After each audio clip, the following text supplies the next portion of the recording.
అన్నదాత అన్నదాత మీ అన్నదాత, చెమటోడ్చి ఆహారాన్నందించే రైతన్నా, అనునిత్యం నీ కండదండగా నిలిచే నేస్తం ఎవరన్నా. అన్నదాత అన్నదాత మీ అన్నదాత.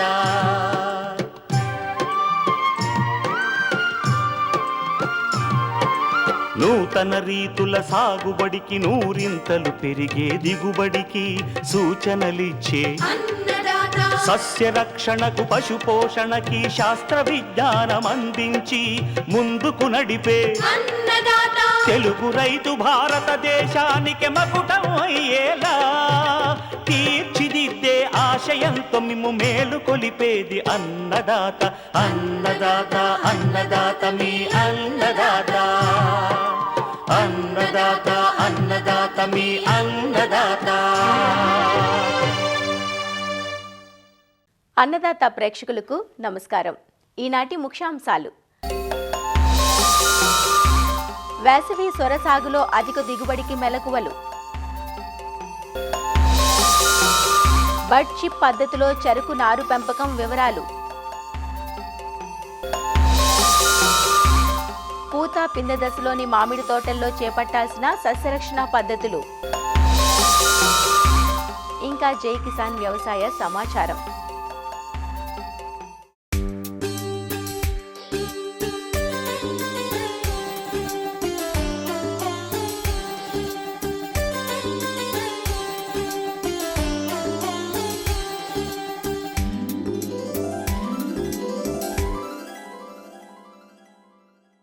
వేసవిలో నీటి శాతం ఎక్కువగా ఉండే తీగజాతి కూరగాయలైన సొర, బేరెలకు మంచి డిమాండ్ ఉంటుంది. ఈ డిమాండ్ను అందిపుచ్చుకునేందుకు ఈ పంటలను పందిళ్లకు ప్రాకించి సాగు చేస్తుంటారు. సొరను వేసవి పంటగా జనవరి నుంచి మార్చి మాసాల మధ్య దఫదఫాలుగా విత్తి సాగు చేస్తారు. విత్తిన 50 రోజుల నుంచి సొర కోతలు అంది వస్తాయి. సొర సాగులో సమస్యలు కూడా తక్కువే. అయితే కాయలు మంచి సైజ్, మంచి ఆకృతి సంతరించుకోవాలంటే నీటి తడుల్లో హెచ్చుతగ్గులు లేకుండా చూసుకోవడంతో పాటు వేసవి సాగులో కొన్ని మెలకువలు పాటించినట్లయితే ఎకరాకు 10 టన్నుల వరకు దిగుబడులు తీసుకునే అవకాశం ఉంటుంది. వేసవి సొర సాగులో పాటించాల్సిన మెలకువల గురించి శ్రీ కొండా లక్ష్మణ్ తెలంగాణ రాష్ట్ర ఉద్యాన విశ్వవిద్యాలయం రాజన్ నగర్లోని కూరగాయల పరిశోధనా స్థానం శాస్త్రవేత్త డాక్టర్ లావణ్య నుంచి తెలుసుకుందాం. మన రాష్ట్రంలో ఈ సొర పంట దాదాపు 1000 హెక్టార్లలో సాగు చేస్తూ 11,000 మెట్రిక్ టన్నుల ఉత్పత్తిని కలిగి ఉంది. ఇక వాతావరణం విషయం చూసినట్లయితే ఇది ఉష్ణమండలి పంట. సొర సాగుకి పొడి మరియు వేడి వాతావరణం అనుకూలంగా ఉంటుంది. 25 నుంచి 30 డిగ్రీల ఉష్ణోగ్రత ఉన్న వాతావరణము అనుకూలంగా ఉంటుంది. నేలలు చూసినట్లయితే దాదాపు అన్ని నేలల్లో ఈ సొరని సాగు చేసుకోవచ్చు. ఉదజని సూచిక 5 నుంచి 7 ఉన్న నేలలు అనుకూలము. అలాగే ఈ నేలలు ఎర్ర మరియు గరప నేలలు, సారవంతమైన అలాగే మురుగునీరు పోయే వసతి కల నేలలు అన్నీ అనుకూలంగా ఉంటాయి. ఇందులో రకాలు చూసినట్లయితే మనకి IARI నుంచి విడుదల చేసిన రకాలలో మనకి Pusa summer prolific round, Pusa Naveen, Pusa Meghdoot, Pusa Manjari, Pusa Sandesh ఇలాంటి రకాలు IARI నుంచి విడుదల చేయబడ్డాయి. అలాగే IIHR బెంగళూరు నుంచి విడుదల చేయబడ్డ రకాలలో అర్కా బాహర్, అర్కా నూతన్, అర్కా శ్రేయాస్ వంటివి కూడా మనకి ఉన్నాయి. అలాగే IIVR Indian institute of vegetable research Varanasi నుంచి విడుదల చేయబడ్డ రకాలలో మనకి కాశీ కుందన్, కాశీ గంగా, కాశీ శ్రేయాస్ ఇట్లాంటి రకాలు కూడా మనకి అందుబాటులో ఉన్నాయి. ఇంకా రైతులు ఎక్కువగా మనం హైబ్రిడ్లను ఉపయోగించడం జరుగుతుంది. ఇందులో అధికంగా సాగులో ఉన్న హైబ్రిడ్లు చూసినట్లయితే వరద్, కీర్తి కూడా మనకి సాగులో ఉన్నాయని చెప్పుకోవచ్చు. విత్తన మోతాదు చూసినట్లయితే వేసవి పంటగా దీనికి 1.2 కేజీల నుంచి 1.6 కేజీల వరకు విత్తనం అనేది సరిపోతుంది. అదే హైబ్రిడ్ రకాలు తీసుకున్నట్లయితే 500 గ్రాముల నుంచి 700 గ్రాముల వరకు ఈ విత్తనం అనేది సరిపోతుంది. మొక్కల సాంద్రత చూసినట్లయితే మనము ఈ వేసవి కాలంలో అధిక సాంద్రతలో మనం మొక్కలు నాటుకోవాల్సి ఉంటుంది. కాబట్టి బోజలకి మధ్య మనము 2 నుంచి 2.5 మీటర్ల దూరం పాటించాల్సి ఉంటుంది. అలాగే మొక్కకి మధ్య 60 నుంచి 70 సెంటీమీటర్ల దూరం పాటిస్తూ ఒక పాదుకి 2 నుంచి 3 విత్తనాలు విత్తుకొని అవి మొలకెత్తిన తర్వాత పాదుకి 2 మొక్కలు ఉంచి మిగిలినవి పీకి వేయాల్సి ఉంటుంది.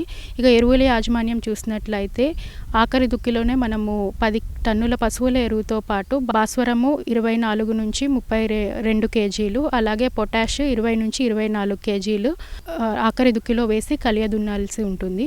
అలాగే 32 నుంచి 40 కిలోల నత్రజనిని 3 సమభాగాలుగా చేసి ఒక భాగం ఆఖరి దుక్కులో వేసి కలియదున్నాలి.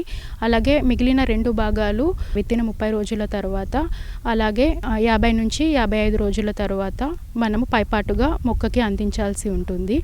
ఆఖరి దుక్కిలో ఈ ఎరువులతో పాటు మనము జీవన ఎరువులైనటువంటి అజిటోబాక్టర్ ఎజోస్పైరిలం లేదా ఫాస్ఫరస్ సాల్యుబలైజింగ్ బ్యాక్టీరియా ఈ ఎరువులో కలిపి 2 కేజీలు ఎకరానికి చొప్పున వేసి కలియదున్నాలి. ఇలా వేయడం వల్ల మనము 50% వరకు ఈ రసాయనిక ఎరువుల వాడకాన్ని మనం తగ్గించుకోవచ్చు. నీటి యాజమాన్యంలో భాగంగా మనము ఈ వేసవిలో తడులు అనేది ఎక్కువగా ఇవ్వాల్సి ఉంటుంది. 2-3 రోజులకు ఒకసారి మనము నీటి తడులను అందించాల్సి ఉంటుంది. అంతర్కృషిలో భాగంగా కలుపు నివారణ మనము విత్తనాలు విత్తే ముందు కానీ లేకపోతే విత్తిన 24 గంటల లోపు కానీ ప్రీ ఎమర్జెంట్ హెర్బిసైడ్ పెండిమిథాలిన్ అనే మందుని 1.2 లీటర్లు మందుని కలిపి మనం ఎకరానికి పిచికారీ చేసుకోవచ్చు. అలాగే 30 మరియు 35 రోజుల తర్వాత కూలీలను పెట్టి లేదా గొర్రె సాయంతో మనం అంతర్కృషి అనేది చేసుకోవాలి. అలాగే ట్రైనింగ్ పద్ధతి అనేది ఈ సొరలో పాటించాల్సి ఉంటుంది. మామూలుగా కింద కూడా ఈ సొర అనేది పాదు లాగా వస్తుంది కాబట్టి మనం కింద కాకుండా పైకి ఎక్కించినట్లయితే పండాల్ ద్వారా లేదా ఒకవేళ పర్మనెంట్ ఈ పండాల్స్ లేకపోతే రైతులు ఐరన్ పోల్స్ ఉపయోగించి కానీ లేదంటే ఎదురు కర్రలు ఉపయోగించి కానీ పందిరి వేసుకొని ఈ సుతిలి తాడుతో కానీ లేకపోతే ట్రైనింగ్ వైర్తో కానీ మొక్కని పైకి ఎక్కించినట్లయితే ఈ పద్ధతి ద్వారా మొక్కకి గాలి వెలుతురు అనేది బాగా తగిలి చీడపీడలు ఆశించకుండా ఉంటాయి. అలాగే కాయ నాణ్యత కూడా మనకి బాగుంటుంది. అలాగే కాయ వంకర తిరగడం వంటివి కూడా మనము చాలా వరకు అధిగమించవచ్చు.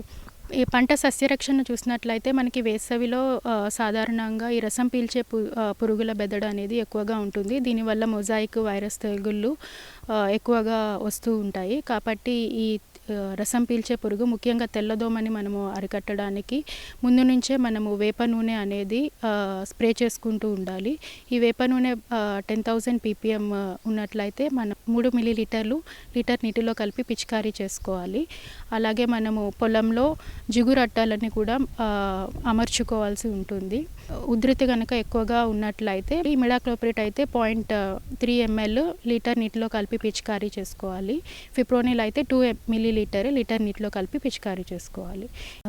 దిగుబడి ఇది ఎకరానికి వేసవిలో చూసినట్లయితే దిగుబడి 10 నుంచి 12 టన్నుల వరకు దిగుబడి వస్తుంది.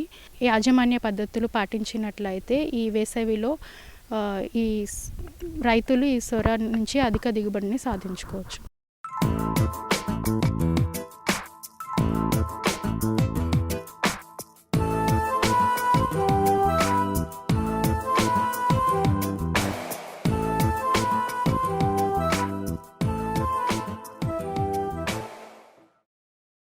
ఉభయ తెలుగు రాష్ట్రాల్లోని మామిడి తోటలు చాలా వరకు నిండు పూత పిందె దశలో ఉన్నాయి. ఈ దశలోనే రైతులు అప్రమత్తంగా వ్యవహరించాలి. ఇప్పటికే తోటల్లో పొంచి ఉన్న తేనె మంచుతో పాటు బూడిద తెగులు, ఆకుమచ్చ తెగుళ్ల తాకిడి మరింత పెరిగే ఆస్కారం ఉంది. వీటి నివారణకు తప్పక సస్యరక్షణ చర్యలు చేపట్టాల్సి ఉంటుంది. వీటి నివారణతో పాటు అధిక దిగుబడికి ప్రస్తుతం పూత పిందె దశలో ఉన్న మామిడి తోటల్లో చేపట్టాల్సిన సస్యరక్షణ చర్యలు వివరిస్తున్నారు ఆచార్య ఎన్జీ రంగా వ్యవసాయ విశ్వవిద్యాలయం, పార్వతీపురం, మన్యం జిల్లా రస్తాకుంటాబాయి కృషి విజ్ఞాన కేంద్రం శాస్త్రవేత్త డాక్టర్ శ్రీనివాసరాజు. మామిడిని ఆశించే పురుగుల్లో అతి ముఖ్యమైనది తేనెమంచి పురుగు. ఈ తేనెమంచి పురుగు మామిడి తోటల్లో సంవత్సరం పొడవునా ఉంటుంది. కానీ దీని ఉధృతి మాత్రం ఇప్పుడు నవంబర్, డిసెంబర్, జనవరి, ఫిబ్రవరి, మార్చి వరకు చాలా ఎక్కువగా ఉంటుంది. ఇది త్వరితగతిన 14 నుంచి 21 రోజుల్లో దాని జీవిత చక్రాన్ని కంప్లీట్ చేసుకొని మామిడిని చిగురు దశలో కానీ అదేవిధంగా పూత, పూరెమ్మలు, పిందె దశల్లో రసాన్ని పీల్చి జిగురు లాంటి పదార్థం రావడం వల్ల దానికి క్యాప్నోడియం అనే మనకి శిలీంధ్రము ఆశించి కిరణజన్య సంయోగక్రియ సక్రమంగా జరగకుండా మనకి దిగుబడులు చాలా తక్కువ రావడం జరుగుతుంది. అదే మరి ఎక్కువగా మనకి నడితే ఈ పూత, పిందె అదేవిధంగా అన్నీ కూడా రాలిపోవడానికి ఆస్కారం ఎక్కువగా ఉంటుంది. ఈ తేనె మంచి పురుగుని నివారించడానికి మొదటి దశలోనే పూమొగ్గ వచ్చే దశలోనే డైమిథియేట్ అనే మందును 2 ml per లీటర్ నీటికి కలిపి పిచికారీ చేయాలి. ఇవి ఎక్కువగా ఉన్నట్టయితే లాంబ్డా సైలోథ్రిన్ మందు 0.6 ml ఒక లీటర్ నీటికి, లేదంటే ఈ ఇమిడాక్లోపిడ్ అనేది 0.3 ml ఒక లీటర్ నీటికి, థయోమెథాక్సమైన్ మందు 0.3 grams ఒక లీటర్ నీటికి, లేదా ఇంకా ఎక్కువగా ఉన్నట్టే ఈ బుప్రోఫెజిన్ అనే మందు 1 లేదా 2 ml ఒక లీటర్ నీటికి కలిపి మనం దశల వారీగా మార్చుకొని 15 రోజుల నుంచి 20 రోజుల వ్యవధిలో మనం స్ప్రే చేసినట్టయితే ఈ తేనె మంచి పురుగులను మనం సమర్థవంతంగా నివారించవచ్చు. దీంతో పాటు అతి ముఖ్యమైనది ఏంటంటే తెగుళ్ళు చూసుకున్నట్టయితే గూడు తెగులు అనేది సుమారుగా మనకి అన్ని మామిడి తోటల్లో అన్ని రకాలలో కూడా ఆశిస్తుంటుంది. ఈ బూడిద తెగులు అనేది సాధారణంగా మనకి పూల రెమ్మల మీద, పూల మీద, అదేవిధంగా కొత్తగా వచ్చే పిందెల మీద ఆశించి మనకి నష్టపరుస్తుంటుంది. తెల్లటి బూడిద లాంటి పదార్థం అనేది ఏర్పడుతుంది. ఇది ఎక్కువగా అయినట్టయితే మొత్తం పూతంతా మాడిపోయినట్లు అనిపిస్తుంది. సో దీన్ని నివారించడానికి ఏం చేస్తామంటే మనం వెటబుల్ సల్ఫేట్ నీటిలో కరిగే గ్రంథకమును 3 గ్రాములు ఒక నీటికి కలిపి పిచికారీ చేయాలి. అదే కాకుండా ట్రైడోమార్ఫ్ అనే మందును అయితే 1 ml లేదా హెక్సాకోనజోల్ అనే మందును 2 ml కలిపి పిచికారీ చేసుకున్నట్లయితే మనం దీన్ని సమర్థవంతంగా నివారించవచ్చు. ఈ మచ్చ తెగులు ఏంటంటే మనకు ముఖ్యంగా ఏంటంటే ఈ మామిడిలో ఆకులపైన గోధుమ రంగుల మచ్చలు ఏర్పడతాయి. అది చివరికి ఎండిపోయి మొత్తం అంతా కూడా రాలిపోవడం జరుగుతుంది. ఇది పూల మీద, పూ రెమ్మల మీద, అదేవిధంగా కాయ మీద, పిందెల మీద నల్లటి మచ్చలు అనేవి ఏర్పడతాయి. దీని నివారణకి ఏంటంటే మనం హెక్సాకోనజోల్ అనే మందును 2 ml ఒక లీటర్ నీటికి పిచికారీ చేయాలి.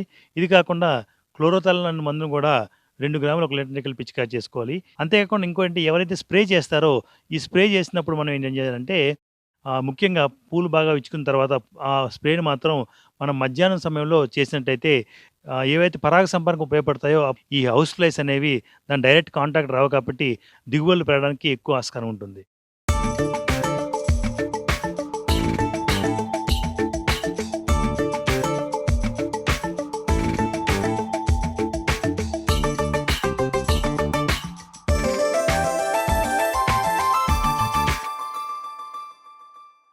తీపిని పంచాల్సిన చెరకు గత కొన్ని సంవత్సరాలుగా రైతుకు చేదును చవి చూపిస్తోంది.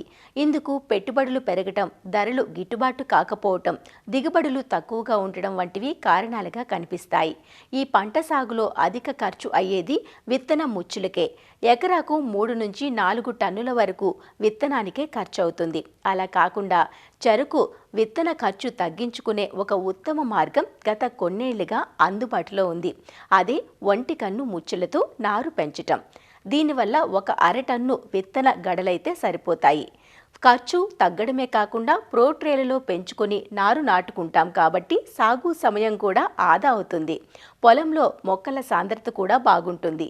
ఇన్ని ప్రయోజనాలున్న ఒంటికన్ను ముచ్చెలు లేదా బర్డ్ చిప్ పద్ధతిలో చెరకు నారు పెంపకం గురించిన వివరాలను మనకందిస్తున్నారు సంగారెడ్డి జిల్లా జహీరాబాద్ DDS కృషి విజ్ఞాన కేంద్రం శాస్త్రవేత్త రమేష్.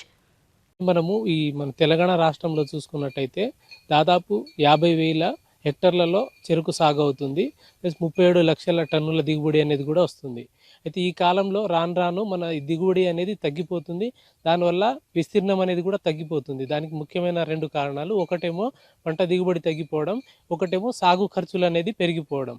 ఇంకోటి కూలీల కొరత కూడా చాలా ఎక్కువగా ఉంది కాబట్టి ఈ విస్తీర్ణం అనేది తగ్గుతుంది. అయితే దీంట్లో మనము ఈ చెరుకు సాగు చేయడానికి 45 నుంచి 50 వేల వరకు ఖర్చు వస్తుంది ఎకరాకు. అయితే దాంట్లో ముఖ్యంగా 45 నుంచి 50% విత్తన ఖర్చు అనేది ఉంటుంది. అయితే మనం సాధారణ పద్ధతిలో 3 నుంచి 4 టన్నులు అనేది చెరుకు అనేది నాటుకుంటాం. 3 ముచ్చెలు కానీ 2 ముచ్చెల పద్ధతిలో అయితే మనం 3 నుంచి 4 టన్నులు అనేది వాడుకుంటాం. అయితే ఇది బడ్ చిప్ విధానంలో మనము 1 టన్ను విత్తనం అనేది మనం చెరుకు అనేది సరిపోతుంది. అయితే మనం ఈ విధానంలో ఏం చేస్తామంటే 6 నుంచి 8 నెలలు ఉన్న లేవడి తోటల నుంచి మనము విత్తనం అనేది సెలెక్ట్ చేసుకోవాలి. దాంట్లో ముఖ్యంగా పురుగులు తెగుళ్ళు ఎక్కువ ఉన్న పంటల నుంచి విత్తనం అనేది సేకరించరాదు. దాంట్లో మనము ఈ బడ్ చిప్ అనే మిషన్ ఉంటుంది. లేకుంటే ఒక అర్ధచంద్రాకారం ఒక కత్తితో మనము ఈ చిన్న చిన్న అంటే కణుపులు మాత్రమే కట్ చేసుకొని మిగిలిన చెరుకు అంతా మనం చక్కెర ఫ్యాక్టరీ కానీ బెల్లం కానీ పంపించుకుంటే మనకు అది అదనపు ఆదాయం కూడా వచ్చే అవకాశం ఉంటుంది. అయితే మనము ఒక టన్నులో 7,500 నుంచి 8,000 మొలకలు అనేది మనము తయారు తీసుకుంటాము. దాని తర్వాత మిగిలినది మనం ఫ్యాక్టరీకి అనేది పంపించుకుంటాము. అయితే ఈ ఒక ఎకరాకు మనకు 7,500 మొలకలు అనేది సరిపోతుంది. దీంట్లో మనము ఒక 100 కిలోలు అనేది మనం విత్తనం కట్ చేసుకున్న తర్వాత మిగిలిన 900 కిలోలు అనేది దాని నుంచి మనం బెల్లం కూడా గానుగా ఆడించుకొని బెల్లం తయారు చేసుకుంటే కూడా మనకు ఒక 90 కిలోల వరకు బెల్లం కూడా వస్తుంది మన దగ్గర. అయితే ఇది ఫస్ట్ మనం చేయాల్సింది ఏంటంటే ఈ కట్ చేసుకున్న దానికి విత్తన శుద్ధి చేసుకోవాలి.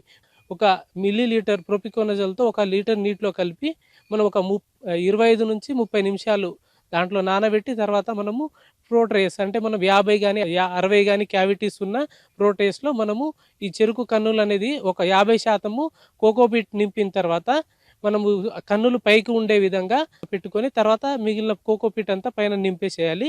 ఇలా నింపి తర్వాత రోజ్ క్యాన్తో నీళ్లు పోసేయాలి. అయితే మనం ముఖ్యంగా చెరుకు నాటడం అనేది నవంబర్ లాస్ట్ నుంచి ఫిబ్రవరి మార్చి వరకు జరుగుతుంటుంది. అయితే ఈ టైంలో మనకు ఎక్కువ అంటే మనం ఎక్కువ ఎండలు ఎక్కువ ఉండవు, మనం ఎక్కువ చలి ఉంటుంది కాబట్టి మొలక శాతము తగ్గడానికి అవకాశం ఉంటుంది, అంటే మొలక సరిగా రావడానికి అవకాశం ఉండదు. కాబట్టి మనం ఏం చేయాలంటే ఒకటి బడ్చిప్ విధానంలో ఒకటి పాలీ హౌస్ ఒకటి తీసుకోవాలి, ఒకటి 50% షేడ్ నెట్ ఉన్నది గ్రీన్ హౌస్ ఒకటి ఉండాలి. అయితే మనం పాలీ హౌస్ ఎందుకు తీసుకుంటామంటే ఈ మనం ట్రేస్లో వేసిన మొలకలన్నీ ఇస్తాం కదా, ఆ ట్రేస్లన్నీ ఒకదాని మీద ఒకటి పేర్చి దానికి ప్లాస్టిక్ కవర్ చుట్టేసి మనం ఈ తేమ అనేది ఎక్కువగా పెంచుకుంటే మొలక అనేది తొందరగా రావడానికి అవకాశం ఉంటుంది. మనకు 4 రోజుల్లో మొలక అనేది అబ్జర్వ్ చేస్తాం అన్నట్లు. అది ఒకదాని నుంచి దానిపైన ఒకటి ఉన్న ట్రేస్ని సపరేట్ చేసి 50% షేడ్ నెట్ ఉన్న దాంట్లో మనం పెట్టుకుంటే వరుసగా పేర్చుకున్నట్టయితే ఈ మనం 4వ రోజు నుంచి 25 రోజుల వరకు మనం ఈ షేడ్ నెట్లో అనేది ఉంచుకోవచ్చు. అయితే మనం దీంట్లో ముఖ్యంగా చేయాల్సింది ఏంటంటే దీంట్లో తీసుకోవాల్సిన జాగ్రత్తలు ఏంటంటే మనం బడ్ చిప్తో కట్ చేసేటప్పుడు ఏమన్నా మొలకలు కన్నుకు దెబ్బ తాకినా కానీ లేకుంటే ఏమన్నా రోగం ఉన్నాయి కానీ లేకుంటే ఏమన్నా సరిగా మొలక రానివి చిన్నవి ఉంటే మనం తీసి పక్కకు పడేసుకొని విత్తన శుద్ధి చేసిన దానికి మనం పెట్టుకోవాలి. ఇంకోటి మనం విత్తనం తీసుకునేటప్పుడు కూడా 6 నుంచి 8 నెలలు ఉన్న మొలకలు ఉన్నాయో తీసుకోవాలి. దీంట్లో మనకు అడ్వాంటేజ్ ఉపయోగాలు చూసుకున్నట్టయితే ఏముంటాయంటే మనకు ఈ పిలకలు అనేది ఎక్కువ రావడానికి అవకాశం ఉంటుంది. ఇంకోటి పిలకలు ఎక్కువ వచ్చి ఒకేసారి ఎదుగుదల అనేది కూడా యూనిఫామ్గా ఉంటుంది. దీంట్లో మనం గడల వెయిట్ కూడా క్లెంప్ వెయిట్ అంటాం, అది కూడా ఎక్కువ రావడానికి అవకాశం ఉంటుంది. దీంట్లో చక్కెర శాతం కానీ దిగుబడి కానీ ఎక్కువ ఉంటుంది. ఇంకోటి మనం దూరం అంటే జంటసాల పద్ధతిలో నాటుకుంటే ఇంకా బాగుంటుంది. ఇంకోటి మనము కలుపు కానీ ఏదైనా పవర్ టిల్లర్ అట్లా ఉపయోగించి మనం కలుపు కూడా నివారించుకోవచ్చు మనం ఈ దూరం సార్లు ఉండడం వల్ల. ఈ విధంగా పాటించడం వల్ల మనం ఏంటంటే ఇప్పుడు 1 టన్నుకు మనకు రైతు దగ్గర 3.5 నుంచి 4 వేలు అనేది ఖర్చు వస్తుంది. అంటే మనం 3 నుంచి 4 టన్నులన్నా కూడా విత్తనం ఖర్చే మనకు 15-16 వేలు అనేది అవుతుంది. దీంట్లో మనం 1 టన్నే కాబట్టి 4 వేలు వేసుకున్నా కూడా దానికి ప్రోట్రేస్కు ఒక 2 వేలు వేసుకున్నా కూడా ఒక 1000 రూపాయలు అనేది మనము కోకోపీటు మనం 7,000 రూపాయల్లో మనం ఎకరాకు కావాల్సిన మొలకలనే తయారు చేసుకుంటాం. ప్లస్ ఈ మొలకలు కూడా అన్ని యూనిఫామ్గా మనకు మొలకొచ్చి దృఢంగా ఉండి మనం చేనులో కూడా మంచి దిగుబడి వచ్చే అవకాశం ఉంటుంది. ఇంకోటి మనం చేనులో కూడా 1 నెల అనేది పంట కాలం అనేది కూడా తగ్గించుకోవచ్చు. కన్నులు తీసిన తర్వాత మిగిలినది మనం బెల్లం ఆడించుకుంటే కూడా మనకు 1000 కిలోలు చెరుకు పంపిస్తే దాంట్లో మనకు 90 నుంచి 100 కిలోలని బెల్లం కూడా వస్తుంది. 80 రూపాయల చొప్పున మనం బెల్లం అమ్ముకుంటే కూడా మనకు ఈ విత్తనం తయారు చేసిన ఖర్చు అంతా దాంట్లో వెళ్ళిపోతుంది. మనకు రైతులు ఈ విధంగా పాటించి యాజమాన్య పద్ధతులు పాటిస్తే మనకు సాగు ఖర్చులు తగ్గి దిగుబడులు అనేది పెరుగుతాయి. దీంతోపాటు మనం అదనపు ఆదాయం కూడా రావడానికి అవకాశం ఉంటుంది.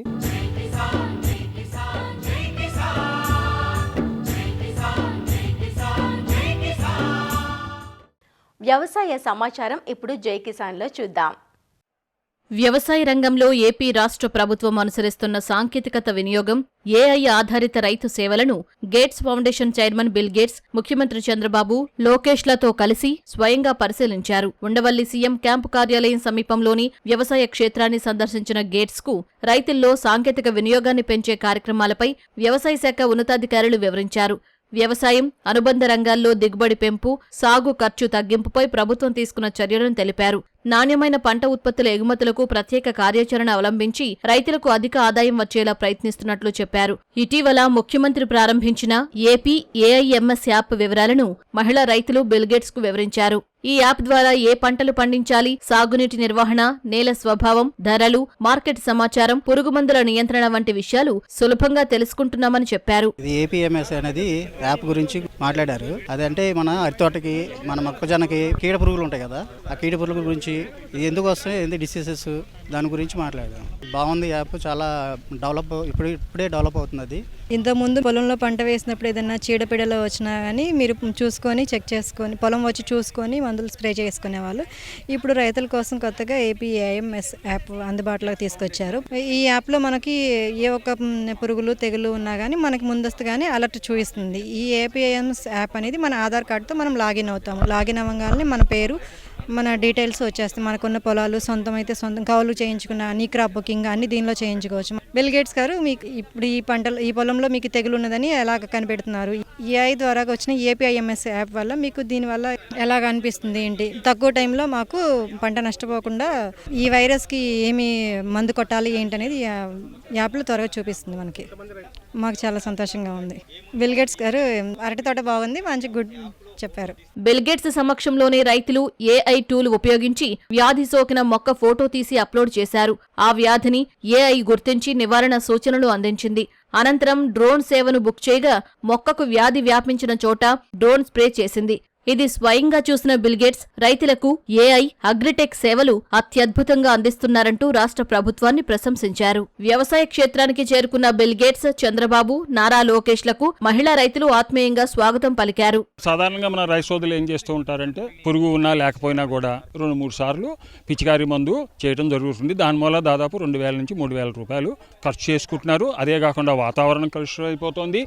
అదే కాకుండా మనకి ఏవైతే మేలు చేసే పురుగులు ఉన్నాయో పొలంలో అవి కూడా చచ్చిపోతున్నాయి. కాబట్టి దీనికి AP AIIMS agriculture information and management system ఏదైతే ఉందో ఇది వాసర్ ల్యాబ్స్ ద్వారా ఈ టెక్నాలజీని గవర్నమెంట్ ఆఫ్ ఇండియా అగ్రికల్చర్ డిపార్ట్మెంట్కి మేము అందించడానికి ఈ టెక్నాలజీ అనేది మనం తీసుకొచ్చాం. దీంట్లో ఫార్మర్స్ కోసం ఫార్మర్ యాప్ అనేది మనం డెవలప్ చేయడం జరిగింది. ఒక రైతు కనుక ఈ యాప్లో నమోదైతే అతనికి ఎక్కడ ఏ పొలాలు ఉన్నాయి, దాని విస్తీర్ణం ఎంత, ఏ పంట వేశారు, ఏ రోజు వేశారు, ఆ వివరాలన్నీ మనకు దాంట్లో ఆటోమేటిక్గా మన బ్యాక్ ఎండ్లో ఉంటాయి. ఎప్పుడైతే రిజిస్టర్ అయ్యారో ఈ ఫార్మర్కి ఆ పంట మీద కనుక ఏదైనా తెగులు కానీ పురుగు కానీ వచ్చే అవకాశం ఉంటే ఒక ఎలర్ట్, ఒక వారం రోజుల ముందరే ఎలర్ట్ అనేది ఫార్మర్కి వెళ్ళిపోతుంది. ఎప్పుడైతే ఎలర్ట్ అయిందో ఫార్మర్ ఏం చేస్తారో ఏమంటే పొలంకి వెళ్ళి చూసుకుంటారు. ఎప్పుడైతే చూసుకున్నారో ఈ తెగులు కానీ పురుగు కానీ ఉన్న లక్షణాలు కనుక కనిపిస్తే దాన్ని ఫోటో తీసి అప్లోడ్ చేస్తే ఇమ్మీడియట్గా ఆ యాప్లో వితిన్ సెకండ్స్ ఇది ఏ పురుగుకి సంబంధించింది, ఏ తెగుళ్ళకి సంబంధించింది, దీని లక్షణాలు ఏంటి, దీన్ని నివారించడానికి మనం కెమికల్స్ వాడచ్చు అనే వివరాలన్నీ వచ్చేస్తాయి. అప్పుడు రైతు ఆ యాప్ ద్వారా మనకి డ్రోన్ని ఇన్లెంట్ చేసుకుని ఆ డ్రోన్ స్ప్రేయింగ్ సదుపాయం కూడా తీసుకోవచ్చు. ఈ యాప్లో వాయిస్ కూడా ఉంది, ఏఐ అసిస్టెన్స్ వాయిస్ కూడా ఉంది.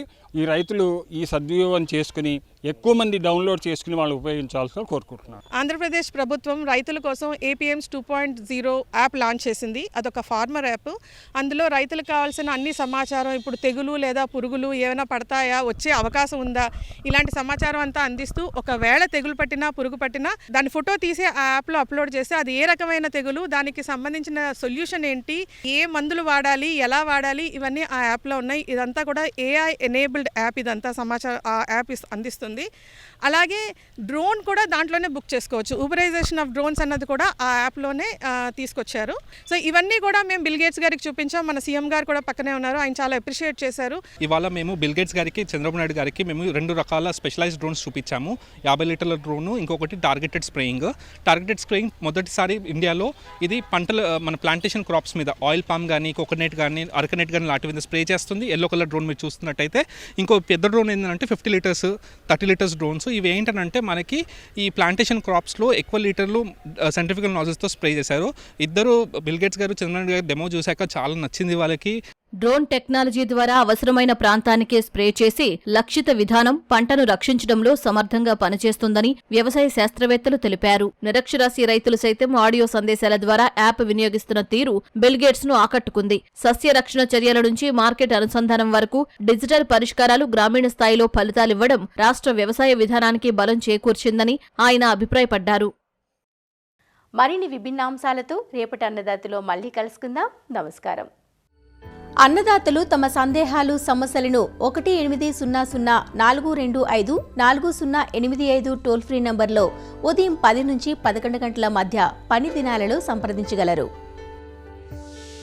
ఈ కార్యక్రమాన్ని యూట్యూబ్లో www.youtube.com/annadaata ETV లింక్ ద్వారా వీక్షించవచ్చు.